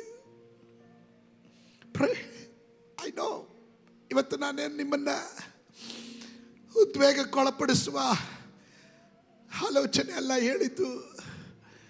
ಇವತ್ತು ನಿಮ್ಮನ್ನ ಸರ್ಜರಿ ಮಾಡಿದ್ದೀನಿ. ಯಥಾರ್ಥವಾದ ನಿನ್ನ ಪ್ರಾರ್ಥನೆ ಜೀವಿತ ಎಲ್ಲಷ್ಟು ಆಯಿತು. ದೇವರ ಬಳಿ ಹೇಳು. ಎಷ್ಟೋ ತಂದೆ ತಾಯಿಗಳು ನಾನು ಪಟ್ಟ ಕಷ್ಟ ನನ್ನ ಮಕ್ಕಳು ಪಡಬಾರ್ದು, ನಾನು ಅನುಭವಿಸಿದ ನಿಂದೆ ನನ್ನ ಮಕ್ಕಳು ಅನುಭವಿಸಬಾರ್ದು, ನಾನು ಅನುಭವಿಸಿದ ದುಃಖ ನನ್ನ ಮಕ್ಕಳು ಅನುಭವಿಸಬಾರ್ದು. ಇನ್ನೆಷ್ಟು ಜನ ಬಯಸ್ತಾ ಇದ್ದೀರಾ? ಆ ಬಯಸುವವರು ನೀವು ನಿಮ್ಮ ಮಕ್ಕಳಿಗೋಸ್ಕರ ಕಣ್ಣು ನೀರಿನಿಂದ ಪ್ರಾರ್ಥನೆ ಮಾಡಲಿಕ್ಕಾಗುತ್ತಾ? ತಲೆಮಾರಿಗಾಗಿ ಪ್ರಾರ್ಥನೆ ಮಾಡಲಿಕ್ಕೆ ಸಾಧ್ಯನಾ? ಎಲ್ಲ ಕಣ್ಣುಗಳು ಮುಚ್ಚಿರಲಿ, ಎಲ್ಲ ಹೃದಯಗಳು ದೇವರ ಬಳಿಯಲ್ಲಿ ಒಂದು ನಿಮಿಷ. ಯೋವೇಲ್ ಪ್ರವಾದಿಯ ಪುಸ್ತಕದಲ್ಲಿ ಕಾಣುವ ಹಾಗೆ ನಿಮ್ಮ ನಿಮ್ಮ ವಸ್ತ್ರಗಳನ್ನೆಲ್ಲ, ನಿಮ್ಮ ನಿಮ್ಮ ಹೃದಯಗಳನ್ನ ಹರಿಯಿರಿ, ಗೋಳಾಡ್ರಿ, ಉಪವಾಸ ಮಾಡ್ರಿ, ಪ್ರಾರ್ಥನೆ ಮಾಡ್ರಿ. ಎಲ್ಲ ಕಣ್ಣುಗಳು ಮುಚ್ಚಿರುವಾಗ ಪರಲೋಕದ ರಾಜ್ಯದ ಕಡೆ ನಿಮ್ಮ ಹೃದಯಗಳು ಹಂಚಲ್ಪಡುವಾಗ ಒಂದು ಪಲ್ಲವಿಯನ್ನು ನಾವು ಹಾಡ್ತೇವೆ. ಆ ಪಲ್ಲವಿಯನ್ನು ಹಾಡುವಾಗ ನಿಮ್ಮ ಹೃದಯದಲ್ಲಿ ಒಂದು ತೀರ್ಮಾನ ತೆಗೆದುಕೊಳ್ಳಿ.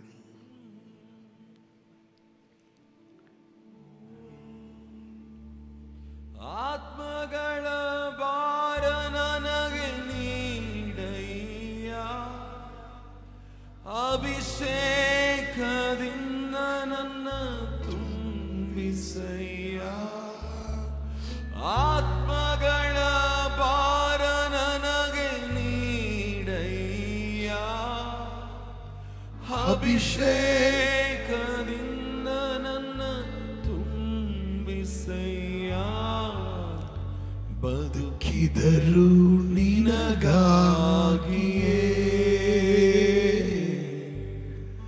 ಸತ್ತರು ನಿನಗಾಗಿಯೇ.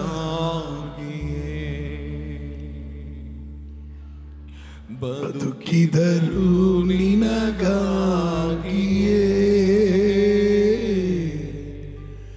ಸತ್ತರು ನಿನಗಾಗಿಯೇ. ನಿನ್ನಂತೆ ನನ್ನನ್ನು ಮಾರ್ಪಡಿಸಯ್ಯ, ನನ್ನನ್ನೇ ನಿನಗಾಗಿ ನೀಡುವೆನಯ್ಯ.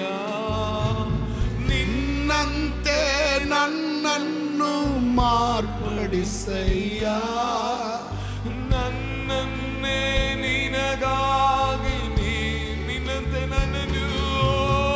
ನಿನ್ನಂತೆ ನನ್ನನ್ನು ಮಾರ್ಪಡಿಸಯ್ಯ, ನನ್ನನ್ನೇ ನಿನಗಾಗಿ. ಆ ಕೈಗಳ ದಿಸೆ ನಿನ್ನಂತೆ ಮಾರ್ಪಡಿಸಯ್ಯ.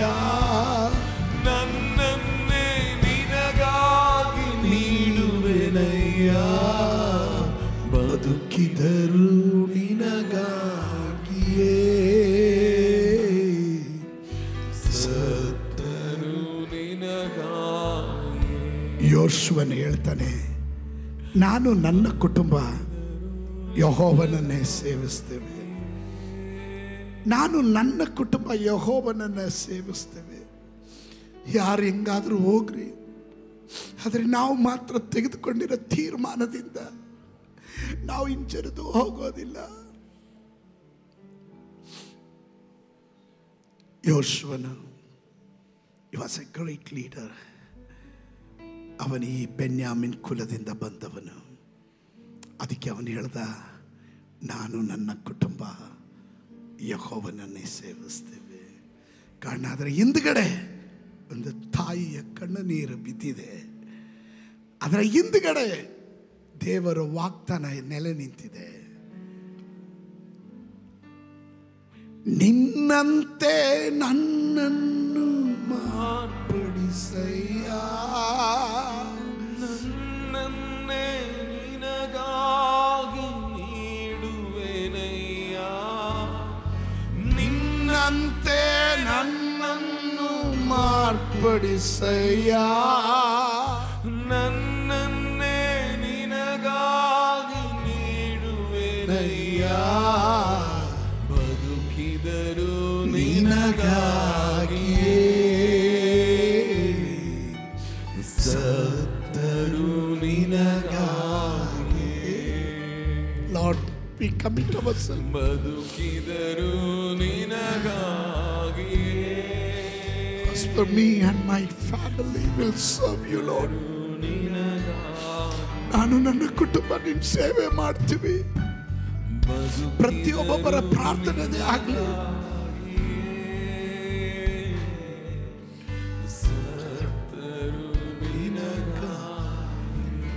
ಪರಲೋಕವನ್ನ ಭೂಲೋಕವನ್ನುಂಟು ಮಾಡಿದ ನಮ್ಮ ಸರ್ವಶಕ್ತನಾದ ದೇವರೇ, ನಿತ್ಯನಾದ ತಂದೆ, ನೀನು ಕೊಟ್ಟ ಒಳ್ಳೆಯ ಆಲೋಚನೆಗಾಗಿ ಸ್ತೋತ್ರ.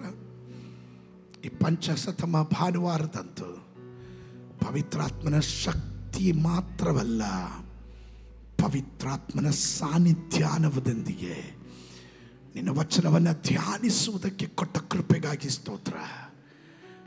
ನಿನ್ನ ಮಕ್ಕಳು ತೆಗೆದುಕೊಂಡಿರೋ ತೀರ್ಮಾನಗಳಲ್ಲಿ ಅವರು ನೆಲೆ ನಿಲ್ಲತಕ್ಕಂತೆ, ಇವತ್ತಿನಿಂದ ಇವರ ಜೀವನವು ಮಾರ್ಪಾಡಾಗತಕ್ಕಂತೆ, ಇವರ ಚರಿತ್ರೆಯು ಬದಲಾವಣೆ ಆಗತಕ್ಕಂತೆ ಒಂದು ಅದ್ಭುತ ನೀನು ಮಾಡಪ್ಪ, ಒಂದು ಅದ್ಭುತ ನೀನು ಮಾಡು.